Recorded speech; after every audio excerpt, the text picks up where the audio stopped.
What is a legal scam that is still happening in 2022? Story 1. Printing fee for digital tickets. Server maintenance fee for digital tickets, even though they're even more expensive at the airport, especially when you have to print them at home with your own printer, paper, and ink. Story 2. Insider trading within Congress. But if we do it, we end up in prison. Martha Stewart sold stocks and made $45K, and it was called insider trading. Politicians sell stocks and make millions, and that's called a free market. Shit's fucked. Story 3. Look, OP, if you want to get in on some legal scam, you have to do your own research. That's why I recommend you buy my book, What You Can Do to Legally Become Rich in 12 Easy Lessons. Just 24 easy payments of $119.99, and you will have the secrets to being a millionaire unveiled right before your eyes. My personal testimonial of this: I'm not a big reading person, but when I picked up What You Can Do to Legally Become Rich in 12 Easy Lessons, each lesson was only a paragraph long and used words even I could understand. I'd highly recommend this book. I'm so dedicated to this book that I even signed up to be their affiliate to save you 20% off your purchase. Use my promo code Coffee in a Rocks Glass Affiliate Partner 20. Story 4. MLMs. I'm my own CEO. No, you aren't. You literally have a company telling you what you can and can't do. I worked at a legit company whose slogan was, "Be your own CEO." 6 months later, I was fired basically for laziness, and I asked HR before I left if, as my own CEO, I could appeal the decision. They didn't even laugh. I distantly know 2 women that are serial emblem bosses.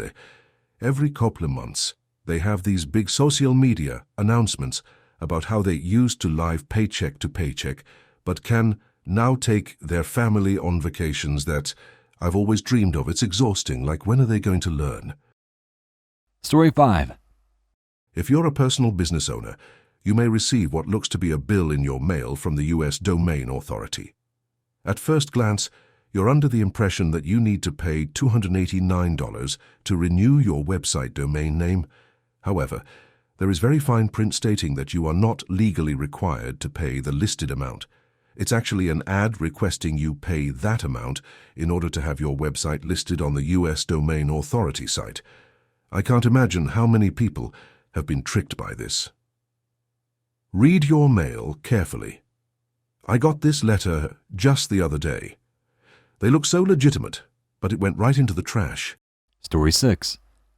Extended warranties. So many promises made, but when time comes for a claim, almost all are denied. Story 7. That news in America is entertainment. Can get away with saying pretty much anything and still call it news.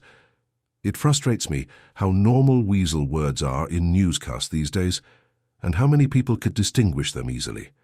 New studies show there may be a link between eating M&Ms and your hair color. Yay, that also means it may not, but that doesn't get views. Story 8.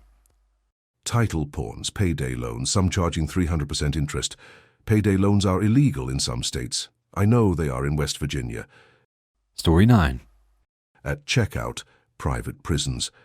You're telling me that they charge the government for the beds and the taxpayers still got to foot the bill if those beds are empty, so the company running it doesn't lose money? Fuck you.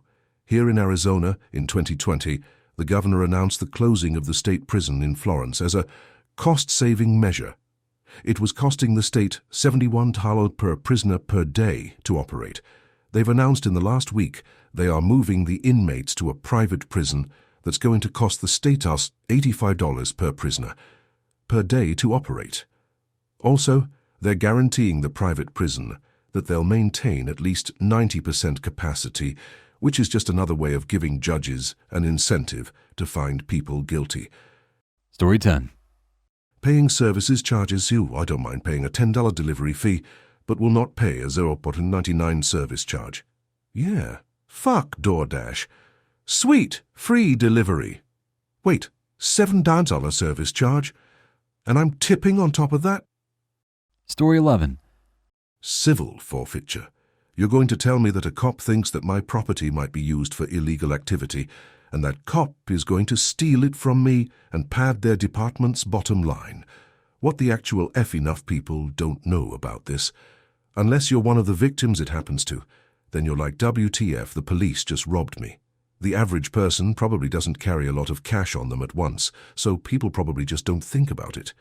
Choosing to carry a large amount of cash on your person, being considered probable cause for illegal activity, and allowing the cops to seize it without due process is one of the most broken things about our system. Everyone that knows what it is thinks it's bullshit whether they love or hate the current state of policing in the US. Yet it sticks around. Story 12. So the troubled teen industry. It doesn't work, it traumatizes children, it's legal kidnapping. I hope more attention comes to it and something happens. They're a business, and the goal is to make money, not help troubled teenagers. F's, half the time the kids aren't even troubled.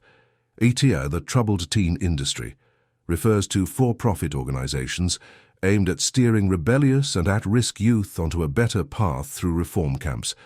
But their methods are tough love, negative, positive punishments, and physical labor. Because it's a business meant to make money, a lot of corner-cutting happens. They hire young and untrained staff for less pay rather than therapists and certified nurses and teachers. It's also not regulated at all, so they can effectively do whatever they want with little recourse. They use scared straight tactics and beat kids into obedience. They claim the best way to send a kid there is by surprise, so they don't try and run beforehand, aka burst into their room at 2 a.m. and drag them into a van with very few belongings. Look up Elon School for a notorious one. Paris Hilton was kidnapped at 2 a.m. and sent to Provo Canyon when she was 16. Look at how well that worked. Go through this thread for some horror stories. Story 13. Ticketmaster. WTF is a handling fee when I am the one handling my own phone. Story 14. Paying convenience charges when booking tickets online. Timeshares. I figured Airbnb and Vrbo and all the other temp rental disruptors would have put a stop to this predatory own little pay mucho cash grab, which destroys local housing markets and creates wet paint ghost towns. But alas, it persists, and we have to stare at lines of cheap shacks or Soviet block-style complexes left vacant on off-seasons or occupied by flightless grey birds who only fly south because some Iowa idiot got conned in a Ramada Inn on a Tuesday looking for a free golf bag. Arguably, these apps have created more of a problem, but I figured it'd be better. Story 15. Having to file your own taxes, then being fined if you don't do it right. Seconded. The fact that there is a huge industry around. Helping you do your taxes is a red flag. If doing your taxes right is too taxing, and complicated, then the Fed should provide a free TurboTax equivalent. Story 16. Congress officials being allowed to trade stocks. This on so many levels. I worked for a large accounting firm in the US. I was IT for the S&P, basically. My dad and Mill could not hold stocks in certain business while I worked there. But Congress can buy and sell on anything they are making laws about. Story 17. If debt collectors can trick a grieving person into uttering words that imply you take responsibility for your dead relative's debts, that can be treated as a binding oral contract and allow them to collect from you. We sincerely appreciate you taking the time to watch our YouTube video. If you find our content helpful and enjoyable, please click the subscribe button to stay updated on any new videos we share in the future. Thank you once again, and we hope to see you in our next upcoming videos.